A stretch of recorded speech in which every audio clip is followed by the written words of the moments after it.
Wabarakatuh. Waalaikumsalam warahmatullahi wabarakatuh. Alhamdulillahirabbil alamin, murji nasta'in wa ala umuri dunya waddin. Assalatu wassalamu ala asrafil anbiya'i wal mursalin sayyidina Muhammadin wa ala alihi wa sahbihi ajmain, amma ba'du. Bapak-bapak, ibu-ibu yang dirahmati oleh Allah Subhanahu wa taala, marilah pertama kali kita ucapkan puji dan syukur kita kehadiran Allah Subhanahu wa taala karena pada kesempatan pagi hari berbahagia ini Allah masih berikan kesempatan, kesehatan, nikmat iman dan Islam kepada kita semua, sehingga kita masih bisa hadir di masjidnya Allah Subhanahu wa taala, melaksanakan kewajiban kita sebagai seorang hamba, yaitu melaksanakan sholat, terkhusus sholat subuh berjamaah yang disebutkan oleh Al-Quran. Itu ada di situ tertulis itu, Inna Qur'anal Fajri kana mashhuda. Sungguh sholat subuh itu dipersaksikan oleh para malaikat-malaikatnya Allah Subhanahu wa ta'ala. Jadi sayang sekali mata kita ini nggak bisa melihat malaikatnya Allah. Kalau kok boleh diperlihatkan 2 detik saja oleh Allah, ini di sekitar kita, Bapak Ibu sekalian, sedang ramai numpuk malaikat. Dipersaksikan salat subuh itu oleh malaikat. Kenapa? Kemarin sepertinya sudah sering kita singgung. Ada 2 shift malaikat, malaikat siang dan malaikat malam. Mereka pergantian shiftnya ada pada salat asar dan pada salat subuh.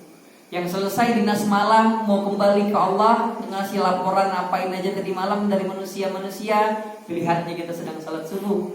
Yang nanti siang mau dinas, ini udah datang juga, dilihatnya kita sedang salat subuh berjamaah. Nah, mudah-mudahan kesempatan yang Allah berikan ini bisa hadir di masjidnya Allah, bisa melaksanakan salat subuh berjamaah. Plus lagi ditambah kita akan belajar tentang aturan-aturan ilmu-ilmunya Allah. Mudah-mudahan serangkaian kesempatan ini akan terhitung sebagai amal ibadah yang nanti akan menjadi bekal kita untuk berjumpa dengan Allah Subhanahu wa ta'ala. Amin ya rabbal alamin. Salat dan salam selalu kita sanjungkan kehadirat Nabi besar Muhammad sallallahu alaihi wasallam yang selalu kita rindukan, selalu kita dambakan syafaatnya, dan mudah-mudahan Allah berkenan mentakdirkan kita semua masuk dalam kategori umatnya Nabi Muhammad sallallahu alaihi wasallam. Walaupun standarisasi sebagai hamba Allah itu kriterianya sangat tinggi sekali, tapi ternyata Allah tidak pernah mengabaikan orang-orang yang masih berada di bawah dalam standarnya. Misalnya, kalau kita merasa standar hamba Allah itu adalah yang ke masjid terus 5 waktunya, yang sholat tahajud terus setiap malamnya, yang sholat duha setiap paginya, yang setiap selesai sholatnya ia selalu berzikir terlebih dahulu, qobliyah ba'diyah dulu, kemudian baru pulang ke rumahnya. Di rumahnya kemudian dia berpuasa sehari enggak, sehari iya. Kalau seperti itu standar tingginya, maka semua dari kita gak akan pernah sampai pada derajat hambanya Allah. Tapi Allah itu sangat adil, Bapak Ibu sekalian. Allah punya standar tertinggi bagi orang-orang yang ingin disebut sebagai hamba Allah yang paling taat. Tapi Allah tidak pernah mengabaikan orang-orang yang masih berada jauh dari bawah standarnya, karena Allah punya sifat Ghaffar. Dan Allah berfirman, Innallaha yuhibbut tawwabin wa yuhibbul mutatahhirin. Kalau kita belajar bahasa Arab, Bapak-bapak sekalian, itu ada kalimat yang tanpa tasdid, ada yang pakai tasdid. Innallaha ghafurur rahim. Sering kita dengar ayat ini ya. Ghafur itu artinya yang maha pengampun. Ar-Rahim itu yang maha penyayang. Yang maha mengampun ini kalau secara bahasanya, Ghafur itu yang mengampuni dosa yang besar saja sekali diampuni selesai, tidak ada pengampunan lain. Kalau dalam bahasa aspeknya, aspek bahasanya. Tapi ketika disebutkan menjadi Ghaffar, salah satu Asmaul Husna, Ghaffar. Kalau Ghaffar ada tasydidnya di situ, ditambahkan penekanan yang kalau dimaknai Maha yang mengampuni dosa yang berulang-ulang. Maka Allah perintahkan yuhibbut tawwabin. Tauba yatubu artinya bertaubat. Kalau kita berbuat kesalahan, kita sadari kesalahannya, kita taubat. Kesalahannya nggak akan diulang lagi. Taubatnya diterima oleh Allah Subhanahu wa taala. Tapi Allah yuhibbu, mencintai, tawwabin, sama seperti tadi, Pak. Kalau ada tasdidnya dalam sebuah kata kerja dan derivasi kata kerjanya, perubahan kata kerjanya, ketika ditambahkan tasdid maka dimaknai berkali-kali. Allah mencintai tawwabin, orang-orang yang terus-terusan bertaubat. Jadi memang sudah Allah takdirkan, ada yang paginya imannya tinggi, sore imannya lemah. Malam imannya tinggi, pagi, sore imannya jadi lemah. Ada yang rajin sholatnya, tapi maksiatnya masih belum mampu ia tinggalkan. Maka yang dijadikan standar oleh Allah bukan sekedar pelaksanaan ibadah dengan sempurnanya, tapi di sisi lain Allah tetap memandang tajam kepada hamba-hamba Allah yang walaupun terlihat masih bermaksiat dalam kehidupannya, terlihat masih lalai dalam kehidupannya, tapi dalam hatinya sudah ada rasa ingin terpanggil bertaubat kepada Allah Subhanahu wa taala. Tapi apa daya, iman masih tipis, nafsu masih tinggi, sehingga masih sering dikelabui dengan perbuatan maksiat. Tapi Allah tetap menyampaikan, innallaha yuhibbut tawwabin. Allah sangat mencintai hambanya yang udah terus berusaha taubat, tapi terjerumus lagi maksiat, tapi taubat lagi, maksiat lagi, taubat lagi, maksiat lagi, taubat lagi, terus berulang-ulang. Yang Allah nilai adalah usaha dalam hati kita untuk terus ingin bertaubat kepada Allah Subhanahu wa taala. Karena nanti pada satu titik akan Allah berikan sebuah mukjizat bagi malaikat, kalau mukjizat bagi nabi. Tapi kalau bagi kita mungkin karomah lah, atau setidaknya sebuah hidayah yang begitu nggak pernah kita sangka-sangka, tiba-tiba nanti akan sampai pada masa kita benci sekali dengan maksiat, cinta sekali taat. Tapi itu nanti kehendaknya Allah Subhanahu wa taala. Maka tugas kita Bapak-bapak sekalian, jangan pernah berputus asa terhadap rahmatnya Allah Subhanahu wa taala. Jangan pernah berputus asa untuk meninggalkan taat kepada Allah ketika kita merasa sedang diliputi dengan perbuatan maksiat. Karena masalah hidayah terbaca atau tidak itu ada dua kemungkinannya. Yang pertama, kita harus mengambil hidayahnya dulu. Yang kedua, ketika hidayah ini telah kita ambil, maka masalah hidayahnya akan bekerja pada hati atau tidak, itu kehendaknya Allah Subhanahu wa taala. Maka jangan sampai kita berputus asa. Kalau kita merasa, aduh saya udah sholat, tapi kok masih suka bohong ya. Aduh saya udah sholat, tapi kok masih belum bisa lepas dari riba ya. Saya udah sholat, tapi kok kadang-kadang masih ngambil hak yang bukan dengan cara yang halal ya. Jangan kemudian dipikir, yaudah gak usah sholat, biarin aja sekalian maksiat. Gak kayak gitu cara berpikirnya. Tapi cara berpikirnya adalah sholatnya perlu kita tingkatkan. Karena ketika sholatnya semakin ditingkatkan, hubungan dengan Allahnya akan semakin terasa. Ketika hubungan dengan Allahnya semakin terasa, maka kita akan mulai berpikir, gak pantas ini maksiat, harusnya taat ini. Kayak gitu cara berpikir yang diinginkan oleh Allah Subhanahu wa ta'ala. Suatu kali bapak-bapak sekalian, ada orang yang datang kepada Nabi Muhammad Sallallahu Alaihi Wasallam. Kemudian dia mengatakan bahwa, ya Muhammad. Tentu dia gak manggil Nabi, karena dia belum jadi Islam. Dia masih manggil nama, ya Muhammad, aku suka dengan kriteria-kriteria sifat yang ada pada dirimu. Aku suka dengan cara berpikirmu tentang Tuhan. Aku suka dengan caramu memberikan sosialisasi tentang pemahaman Tuhan ini. Maka aku ingin tahu tentang Tuhanmu, wahai Muhammad. Boleh gak aku masuk Islam? Kata Rasulullah, tentu saja boleh. Tapi kata orang ini, Pak, tapi aku itu masih suka berzina. Tapi aku itu kehidupanku sumbernya dari riba. Tapi aku itu masih sering berdusta. Lalu bagaimana ya Muhammad? Sedangkan itu kan tidak diperbolehkan dalam agamamu, tidak diperbolehkan dalam ajaran yang sedang engkau dakwahkan ini. Maka kata Rasulullah Shallallahu Alaihi Wasallam, ada dua riwayatnya, Pak. Yang pertama mengatakan bahwa kata Rasulullah, kamu jangan berdusta, boleh masuk Islam, tapi setelah ini nggak boleh berdusta. Yang riwayat kedua, kamu silahkan masuk Islam, tapi jangan pernah tinggalkan sholat. Itu asik sekali. Kita pakai riwayat yang satu saja, yang jangan pernah tinggalkan sholat. Kata Rasulullah, oke, masih zina, nggak masalah. Masih makan riba, nggak masalah. Masih suka mencuri, menghina, mencaci maki, nggak masalah. Yang penting masuk Islam dulu, tapi jangan tinggalkan sholat. Oke, saya masuk Islam, kata orang ini. Setelahnya dia bersahadat, lalu dia pergi. Diprotes, Pak, Nabi Muhammad SAW dengan para sahabat.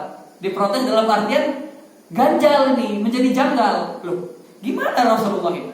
Kita dilarang tidak bermaksiat, tapi ada orang ahli maksiat masuk Islam, kok malah dibiarin aja maksiatnya, kata para sahabat. Ditanyalah, ya Rasulullah, apakah engkau telah melegalkan perbuatan buruk? Apakah engkau telah melegalkan perbuatan dosa bagi orang itu tadi? Jawaban Rasulullah itu enteng sekali, Pak. Siapa yang melegalkan dosa? Aku tidak pernah menghalalkan zinanya. Aku tidak pernah menghalalkan mencurinya. Aku tidak pernah menghalalkan berdustanya. Tapi yang aku perintahkan, jangan tinggalkan sholat. Karena ketika dia semakin banyak sholat, semakin dia berusaha mendekatkan diri kepada Allah Subhanahu wa ta'ala. Kalau udah dekat kepada Allah Subhanahu wa ta'ala, Allah cinta kepada dia, maka Allah yang akan memberikan hidayah kepadanya.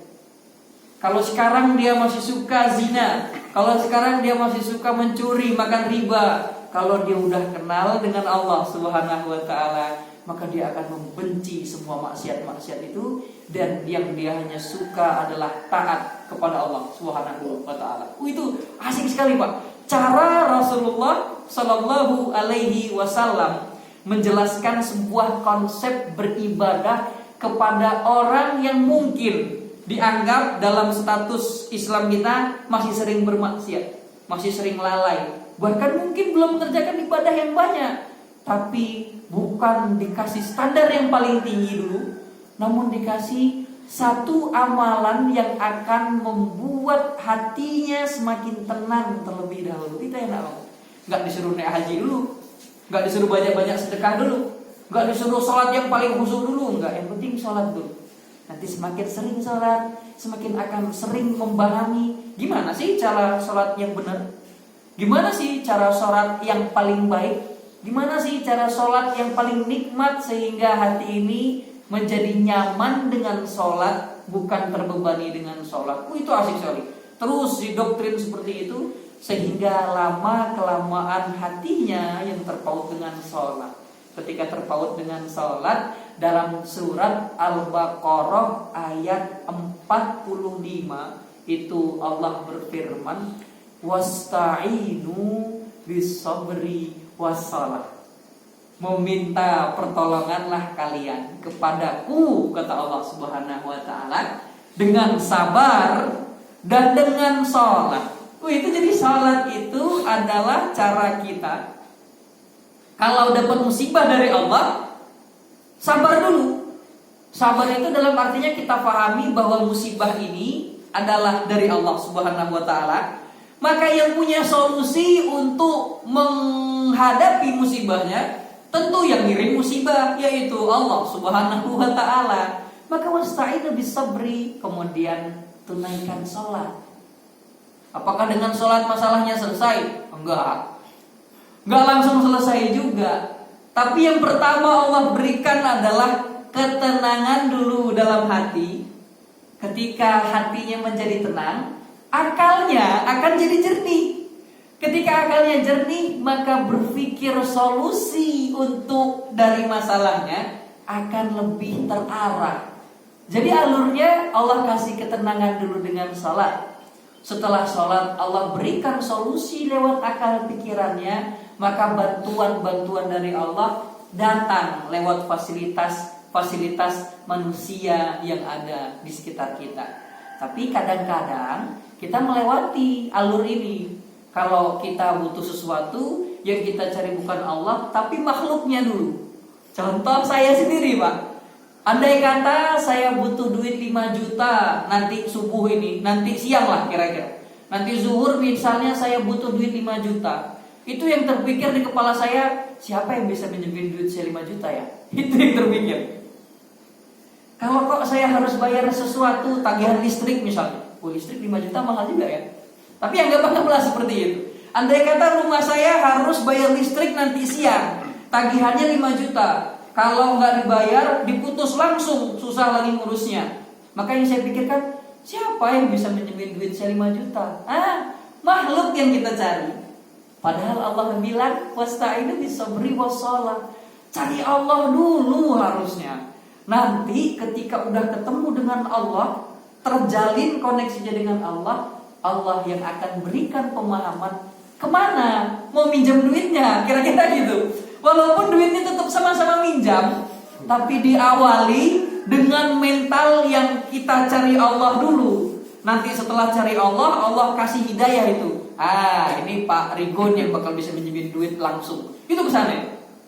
Ini Pak Andi yang bisa minjemin duit langsung nih. Atau yang lain, itu kayak gitu nanti caranya. Tapi kan kita seringnya melewati proses ini, sehingga yang kita gantungkan cari solusinya adalah kepada makhluk.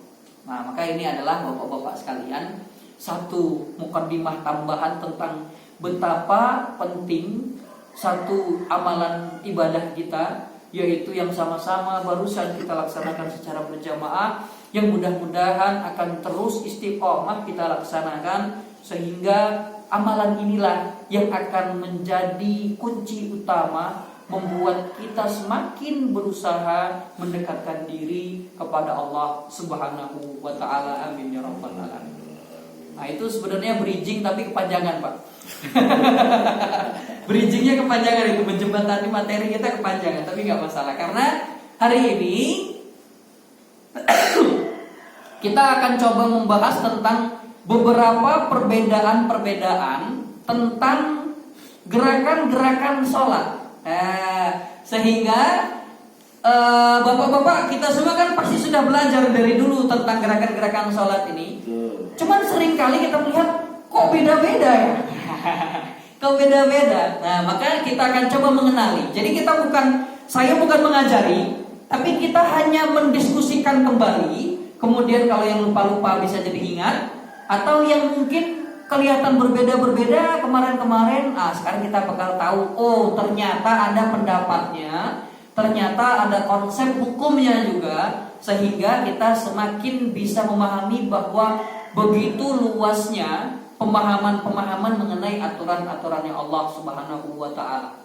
Karena walaupun hadisnya hadis, Qur'annya Qur'an, tapi kadang-kadang dalil itu gak cuma satu, tapi ada dua. Bahkan ketika dalilnya satu pun, pemahamannya gak cuma jadi satu, bisa jadi 3, bahkan jadi 4, bahkan jadi 5. Nah, kalau gitu sekarang kita harus sepakati dulu, kita membahas perbedaan-perbedaan tentang gerakan sholat ini, bukan untuk kemudian merasa punya kita yang paling benar atau yang lain salah, enggak, tapi untuk mengenali bahwa ada ternyata perbedaan-perbedaan bahkan dalam hal sholat. Tapi bukan masalah asasiyahnya, asasiyah itu dasarnya, bukan masalah usuliyahnya yang paling mendasarnya, namun istilahnya furu'iyah. Furu'iyah itu cabang, Pak. Masalah cabang yang memang bisa untuk dibeda-bedakan konsep pemahamannya atau konsep dalam menginterpretasikan dalilnya. Oke, yang itu aja. Oke, ini nggak apa-apa ya, Tat? Oh iya, boleh. Keras ya. Boleh. Ada suara di luar. Assalamualaikum warahmatullahi wabarakatuh. Saking gedenya suara Ustadz kelihatan pakai mic di dalam. Di luar. Kebiasaan teriak-teriak soalnya, Pak.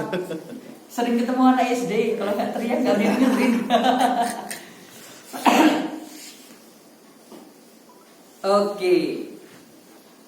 Jadi Bapak, kita akan mulai tentang berbagai variasi dari berbagai pendapat tentang gerakan-gerakan sholat kita. Sekali lagi tujuannya bukan untuk meninggikan atau merendahkan yang satu dengan yang lain, tapi kita pelajari ini untuk menambah khazanah pemahaman kita, sehingga saat kita melihat sesuatu kok yang nggak sama dengan apa yang kita lakukan, itu kita jadi santai saja.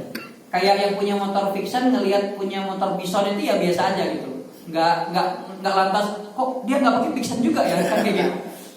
Yang punya Honda ngelihat yang Yamaha, dia biasa aja, sama-sama mobil. Nggak kemudian ini kenapa nggak pakai Yamaha? Kenapa saya harus pakai Honda? Nggak kayak gitu. Jadi tujuannya untuk merefresh dan memperluas pemahaman kita sehingga menjadi lebih santai dalam beragama.